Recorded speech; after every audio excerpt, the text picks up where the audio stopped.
अरे असे खूप झेलून झाले आणि त्या सगळ्यांना सांगतो, उडवाच मान माझी माझा नकार नाही, उडवाच मान माझी माझा नकार नाही, इतकीच शर्त आहे मी वाकणार नाही. धोका जरी मला रस्त्यात दुश्मनांचा मागे फिरावयाचा विचार कदापि नाही. तू काय रे काळ तोंड्या मला थांबवतो. झालं. ह्या 2 सप्टेंबरला एक GR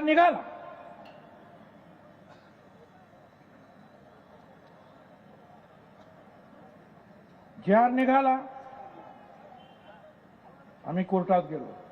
सोनार समाज, नाभिक समाज, कुणबी सेना, माळी महासंघ, समता परिषद, मोठे आमचे वकील उभे आहेत. माझी खात्री आहे आम्हाला न्याय मिळाल्याशिवाय राहणार नाही. पण आम्ही दुहेरी लढाई लढणार आहोत.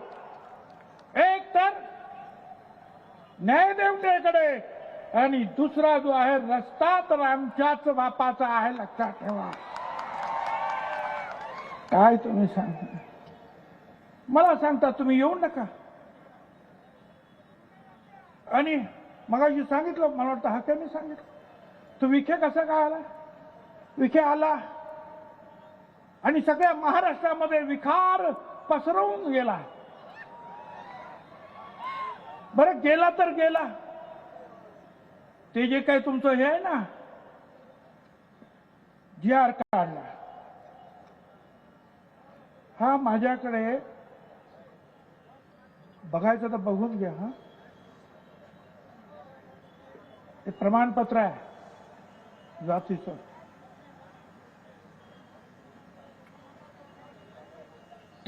तारखेला 3 ऑक्टोबर 25ला सकाळी अर्ज केला. 3 ऑक्टोबर 25ला सकाळी अर्ज केला. त्याच दिवशी 3 तारखेला त्याच दिवशी संध्याकाळी जात प्रमाणपत्र मिळालं. अरे 8-10 महिने लागतात. एवढे फास्ट कसे झाले तुमचे हे अधिकारी? हे सगळे जे आहेत अनेक सर्टिफिकेट त्याचे चेक झाले सकाळपासून संध्याकाळपर्यंत. मिळायला पाहिजे दाखवायला तयार आहे मी. पहा माझ्या हातात. मी CM साहेबांना सांगितलं, मी तुमच्या त्या आपल्या महसूल मंत्री बावनकुळेंना सांगितलं, म्हटलं एवढं फास्ट अधिकारी कधीपासून जन्माला आले या देशात? आम्हाला 10 महिने लागतात, याला 10 तासात. हे जर थांबवलं नाही ना तर लक्षात ठेवा, आपणच सांगितलं ओबीसी आमचा DNA आहे. हा DNA कधी सरकल काही सांगता येणार नाही. बरं, या CM या विखेंनी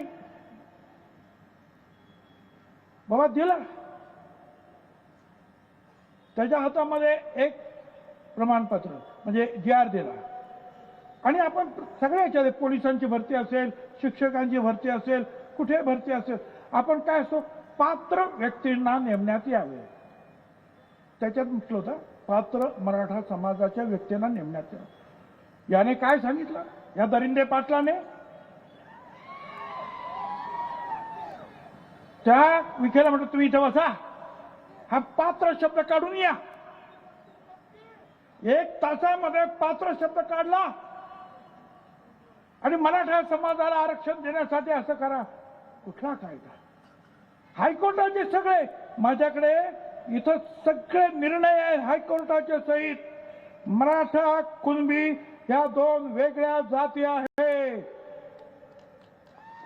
हायकोर्टाचा निर्णय. दुसऱ्या याच्यामध्ये म्हटलेलं आहे की मराठा आणि कुणबी एकच जात आहे असे मानणे हा सामाजिक मूर्खपणा आहे. हायकोर्ट म्हणता. अरे कसं काय तुम्ही देता? आणि इथे सुप्रीम कोर्टाने सुद्धा सांगितलं की मराठा समाज सामाजिक दृष्ट्या मागास नाही, त्यांना आरक्षण देता येणार नाही, हे त्यांनी सुद्धा सांगितलं. मग कसं काय तुम्ही देता? आणि त्यावेळेस सीएम कुठे होते? सीएम नागपूरला. इथे यांनी निर्णय घेऊन टाकला, पात्रपण शब्द काढून टाकला. सीएम ना मला सांगायचं आहे, सावधान. ही जी मंडळी आहेत ना, ही तुमच्या वाईटावर आलेली आहे, तुम्हाला अडचणी निर्माण करणार आहेत. त्यांचं टार्गेट ओबीसी नाहीये, त्यांचं टार्गेट देवेंद्र फडणवीस आहे, लक्षात ठेवा. या सगळ्या बीजेपीच्या सगळ्या नेत्यांना सांगतोय, आज तुम्हाला ओबीसीच्या ताकदीवर 125 135 आमदार मिळाले. त्या ओबीसीवर जर अन्याय कराल तर ओबीसी आज दूध खुळे राहिलेले नाहीत, लक्षात ठेवा. त्यामुळे लवकरात लवकर याच्यामध्ये आपल्याला मार्ग काढावा लागेल. काही लोकांनी तर एक पत्र पाठवलेत लोकांना, मी कुणबी आहे, ज्यांना कोणाला सर्टिफिकेट पाहिजे असेल त्यांना मी देऊन टाकतो की हा कुणबी आहे म्हणून. बघा फिरतंय सगळीकडे. अरे कुठलाही नागपूरचा एखादा कुणबी किंवा कुठला, आणि तो आपल्या कोल्हापूरला सांगणार की हा माणूस कुणबी आहे. काय आहे? अरे कायदा आहे की नाही? मी आता नागपूरचा निघाला म्हणून सांगितलं, नागपूरचं मला आठवलं. नागपूरला मोर्चा काढला, वडेट्टीवार साहेबांनी काढला. आमचा विरोध नाही. इथेच अंबडला पहिल्यांदा वडेट्टीवार साहेब आले आणि त्यांनी सांगितलं की पक्ष वगैरे बाजूला, हा पिवळा झेंडा एकत्र घेऊन आपण जाणार आहोत, लढणार आहोत.